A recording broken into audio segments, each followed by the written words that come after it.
Assalamualaikum warahmatullahi wabarakatuh. Kami dari kelompok 1 akan mempresentasikan materi mengenai ekuitas. Dan kelompok kami terdiri dari Dafa Hanif Hasani dengan NIM akhir 346, Silvana Apriastasi Dauruk dengan NIM akhir 355, Muhammad Saifullah Muzaki dengan NIM akhir 356, Desi Novitasari Borupanjangan dengan NIM akhir 366, dan yang terakhir saya sendiri Yohana Jennifer dengan NIM akhir 407.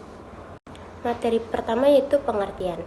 Ekuitas merupakan hak pemilik terhadap aset perusahaan dalam neraca setelah dikurangi dengan kewajiban atau liabilitas perusahaan.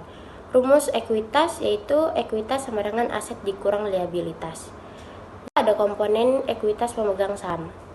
Komponen ekuitas pemegang saham terbagi menjadi 3 bagian, yaitu modal setoran, modal bentukan, dan lain-lain. Modal setoran terbagi lagi menjadi 2, yaitu modal yuridis, penerbitan saham baru, kapitalisasi laba ditahan, dividen saham, konversi obligasi atau saham terkonversi, dan yang terakhir pemesanan saham. Modal setoran lain terdiri dari premium modal saham, penjualan saham treasury, penyerapan defisit, deklarasi dividen likuidasi, restrukturisasi kapital, revaluasi aset. Dan yang modal bentukan yaitu laba atau rugi dari statement laba rugi, dividen rekapitalisasi, defisit, koreksi, dan perubahan akuntansi. Selanjutnya itu istilah. Modal setoran investasi kapital, original investment. Modal yuridis, legal capital, formal capital, restricted capital, stated capital, dan capital stock. Modal setoran lain atau agio saham yaitu paid in surplus, unrestricted capital, paid in capital in excess of capital stock, capital in excess of par atau stated value, capital surplus, dan stok premium. Tujuan penyajian ekuitas terbagi menjadi 3, yaitu efisiensi dan kepengurusan manajemen, yang kedua riwayat dan prospek investasi pemilik, yang ketiga tanggung jawab yuridis pemilik. Selanjutnya informasi yang harus tersedia terbagi menjadi 3, yaitu yang pertama sumber ekuitas, yang kedua pembatasan pembagian dividen dan likuidasi, yang ketiga batas perlindungan dan urutan penyerapan rugi. Selanjutnya yaitu modal setoran dibedakan dengan laba ditahan.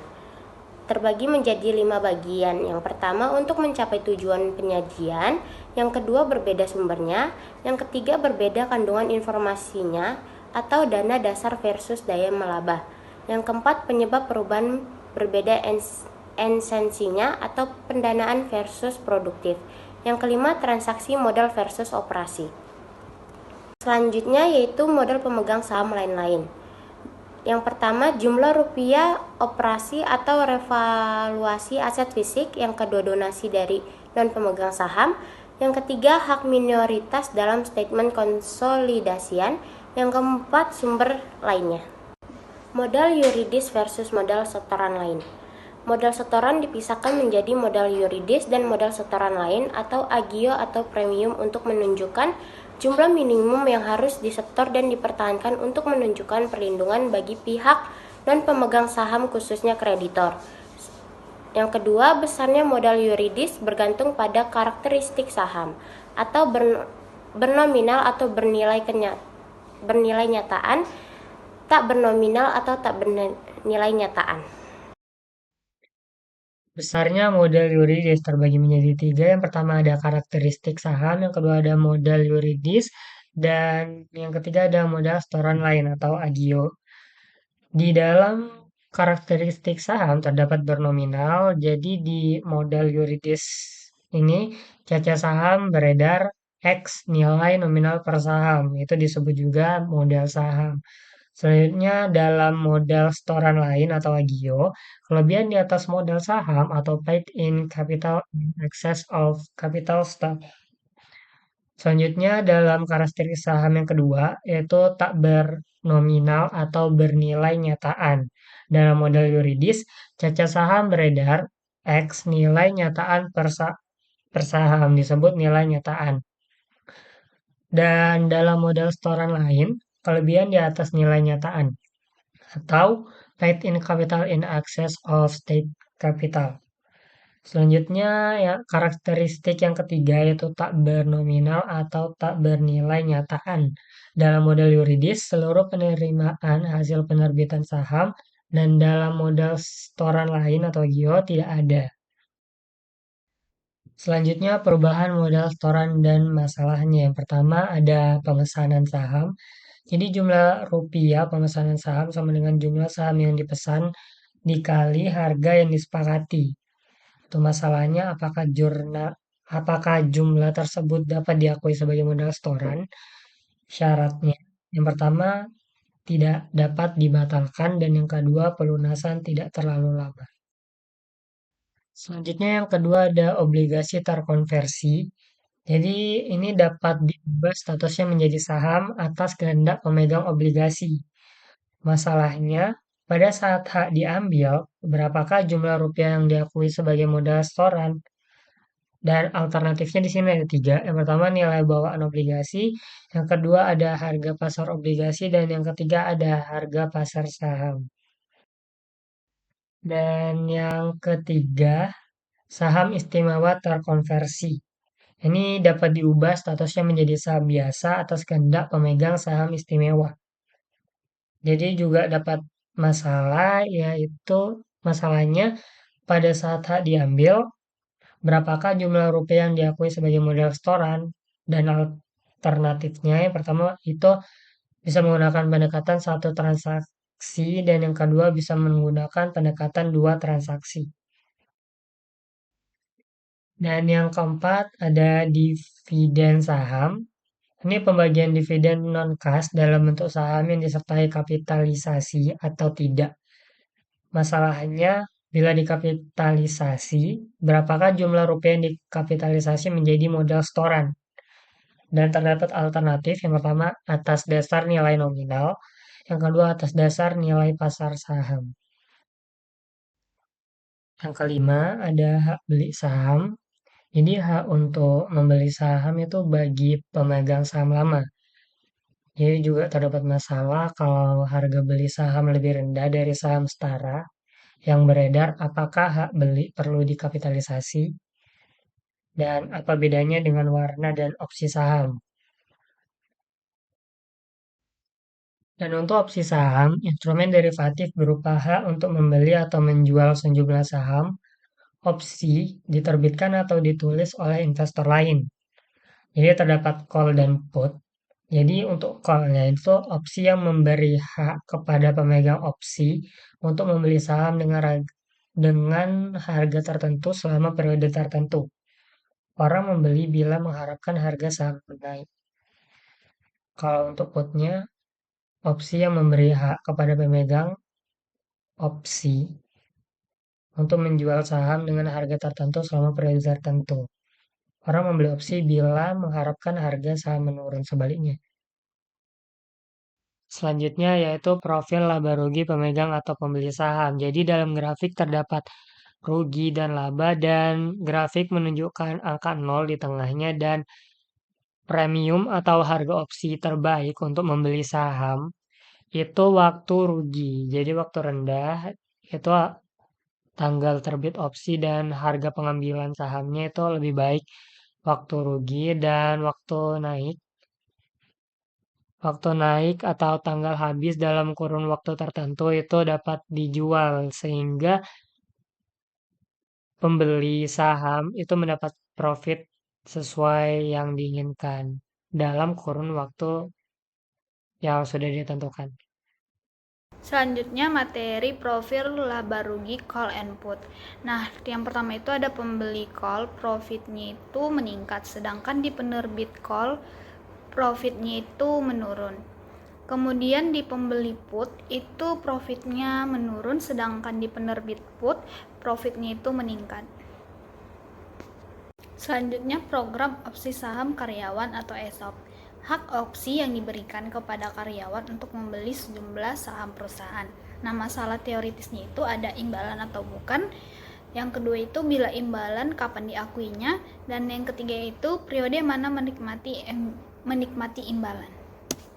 Hak opsi saham yang dijual juga oleh perusahaan kepada non-pemegang saham. Karakteristiknya itu, satu, berbeda dengan hak beli saham atau opsi. Yang kedua, terdapat beberapa jenis, yaitu lepas, lekat, dan bebas. Yang ketiga, perlakuan akuntansi berbeda untuk tiap jenis. Yang keempat, isu akuntansi. Bila opsi diambil, apakah harga opsi dipisahkan dengan harga sekuritas terkait PSAK nomor 4. Selanjutnya, materi saham treasury. Penarikan kembali saham yang beredar untuk sementara dan kemudian diterbitkan kembali. Masalahnya itu, satu, pos apa yang didebit pada saat penarikan, yaitu modal saham, agio saham, dan laba ditahan. Yang kedua, perlakuan selisih harga penarikan dan harga penerbitan kembali satu transaksi atau dua transaksi. Nah, contoh masalah teoritis selisih satu transaksi. Ekuitas semulanya itu ada kasnya sebesar 1.200.000, modal sahamnya itu ada sebesar 1 juta, sedangkan agio sahamnya ada 200.000. Kemudian melakukan penarikan sebesar 250 dan 150. Selanjutnya itu penarikan kembali sebesar 250 yang sehingga menyebabkan rugi 60.000 yang didapat dari penarikan yang 150 dikurangkan dengan penarikan kembali yang 90.000 yang maka dapat ruginya itu 90.000. Selanjutnya, masalah teoritis selisih dua transaksi.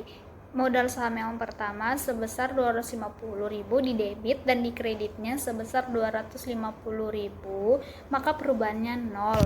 Sedangkan agio sahamnya 150.000 di debit dan di kredit sebesar 90.000, maka perubahannya sebesar 60.000, sedangkan laba ditahannya tidak ada.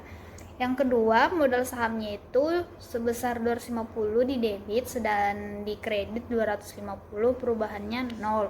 Dan agio sahamnya sebesar 60.000 di debit dan di kredit sebesar 50.000, maka perubahannya 10.000.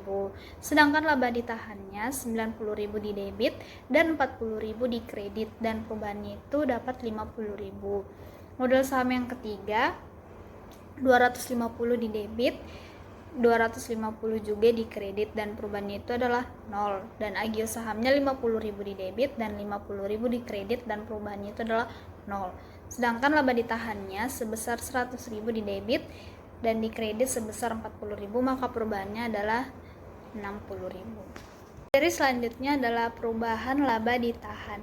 Perubahan yang selain akibat transaksi modal yang dibahas sebelumnya.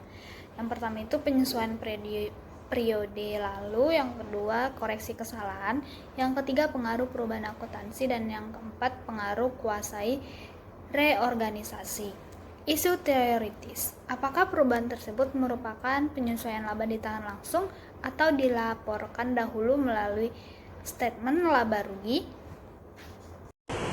Prinsip dasar perlakuan, karakteristik transaksi. Yang pertama, transaksi operasi dalam arti luas atau transaksi dengan non-pemilik. Yang kedua, transaksi modal atau transaksi dengan pemilik.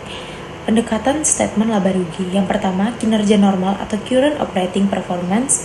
Yang kedua, semua termasuk atau all inclusive. Yang ketiga, laba komprehensif atau semua termasuk penuh.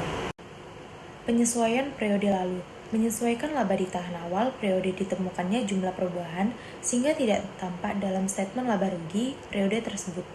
Biasanya berkaitan dengan masalah ketidakpastian masa lalu. Yang pertama, terdapat pro dan kontra. Yang kedua, P&L menolak dengan alasan pengelolaan aset. Yang ketiga, FABS menganut P&L dengan pengecualian. Koreksi kesalahan. Yang pertama, kesalahan hitung atau mathematical mistake. Yang kedua, kesalahan aplikasi prinsip akuntansi atau mistake in application of accounting principle. Yang ketiga, kelalaian menggunakan atau menyalahgunakan fakta atau oversight or misuse of fact. Perlakuan. Yang pertama, penyesuaian laba ditahan. Yang kedua, penyesuaian modal setoran lain. Yang ketiga, komponen statement laba rugi. Perubahan akuntansi. Sumber yang pertama, prinsip atau metode. Yang kedua, taksiran. Ketiga, kesatuan pelapor atau pelaporan. Perlakuan yang pertama, penyesuaian sekarang. Kedua, penyesuaian retroaktif. Ketiga, penyesuaian sekarang dan retroaktif. Kuasai reorganisasi. PSAK nomor 51, reorganisasi tanpa melalui reorganisasi secara hukum yang dilakukan dengan menilai kembali akun-akun aktiva dan kewajiban pada nilai wajar dan mengeliminasi saldo defisit. Syarat yang pertama, terdapat defisit yang cukup material. Yang kedua, prospek yang menjanjikan. Ketiga, tidak dalam proses kepailitan. Yang keempat, tidak melanggar hukum. Yang kelima, ekuitas menjadi positif. Gambar tersebut menjelaskan urutan penyajian ekuitas pemegang saham berdasarkan perlindungan yuridis dalam kondisi kebangkrutan dan penyerapan defisit. Arah kiri atau naik menunjukkan urutan penyerapan rugi dimulai dari laba ditahan hingga modal saham istimewa. Yang arah kanan atau turun menunjukkan urutan perlindungan hukum di mana modal saham istimewa paling dilindungi dan laba ditahan paling tidak. Perincian laba ditahan. Dasar perincian yang pertama sumber, pos-pos statement laba rugi merupakan rincian sumber perubahan laba ditahan. Kedua, tujuan. Untuk apa laba ditahan atau ke aset mana saja jumlah rupiah laba ditahan melekat? Masalah teoritis. Adakah manfaat merinci laba ditahan atas dasar tujuan, misalnya dengan memecahnya menjadi cadangan, peruntukan atau prorated, dan bebas unprorated? Berikutnya yaitu laba komprehensif. Dasar pemikiran yang pertama yaitu pembedaan yang tegas antara transaksi operasi dan transaksi ekuitas. Yang kedua yaitu pemanfaatan aset versus aset kapital, yaitu pembedaan antara transaksi operasi dan investasi. Yang ketiga yaitu adanya pos-pos luar biasa dan penerobosan, bypassing item. Yang keempat yaitu implikasi terhadap komponen statement laba rugi. Berikutnya yaitu komponen potensial pembentuk statement laba rugi. Yang pertama yaitu pos operasi atau pendapatan dan biaya. Yang kedua yaitu pos operasi tambahan, yaitu pendapatan dan biaya lain-lain. Lalu ada pajak penghasilan, ada operasi hentian. Lalu yang kelima yaitu pos luar biasa. Yang keenam yaitu pengaruh perubahan prinsip atau metode akuntansi. Yang ketujuh ada pengaruh perubahan estimasi. Yang kedelapan yaitu perubahan ekuitas non pemilik. Berikut adalah komponen-komponen dari statement laba rugi. Untuk pos operasi terdapat di 3 pendekatan, yaitu kinerja sekarang, semua termasuk, dan laba komprehensif. Selain pos operasi juga ada pos operasi tambahan dan pajak penghasilan yang terdapat di 3 pendekatan tersebut. Untuk operasi hentian, pos luar biasa hanya terdapat di 2 pendekatan, yaitu semua termasuk dan laba komprehensif. Lalu untuk pengaruh perubahan prinsip atau metode hanya terdapat di pendekatan laba komprehensif. Lalu untuk pengaruh perubahan estimate itu ada di 2 pendekatan, yaitu di semua termasuk dan laba komprehensif. Untuk komponen perubahan ekuitas non pemilik lainnya hanya terdapat di pendekatan laba komprehensif. Berikutnya itu komponen dalam statement laba rugi pendekatan laba komprehensif. Yang pertama itu laba operasi utama atau income from major operation. Yang kedua itu laba operasi berlanjut atau income from continue operation. Yang ketiga yaitu laba periode atau earning. Yang keempat yaitu laba periode bersih atau net earning. Lalu yang kelima yaitu laba komprehensif atau comprehensive income. Seperti yang sudah ditampilkan pada gambar berikut adalah komponen-komponen dari laba komprehensif. Komponen yang pertama yaitu ada pendapatan penjualan, lalu ada kos barang terjual, biaya penjualan dan administratif, ada pendapatan lain dan untung, ada biaya lain dan rugi, lalu ada pajak penghasilan, ada operasi hentian, ada pos-pos extraordiner, lalu ada pengaruh perubahan akuntansi dan perubahan ekuitas non pemilik lainnya. Untuk statement laba rugi pada umumnya hanya melakukan pencatatan hingga pos-pos extraordiner. Lalu untuk statement laba rugi pendekatan laba komprehensif pencatatannya hingga sampai bawah, yaitu hingga sampai perubahan ekuitas non pemilik lainnya. Cukup sekian presentasi dari kelompok kami. Terima kasih.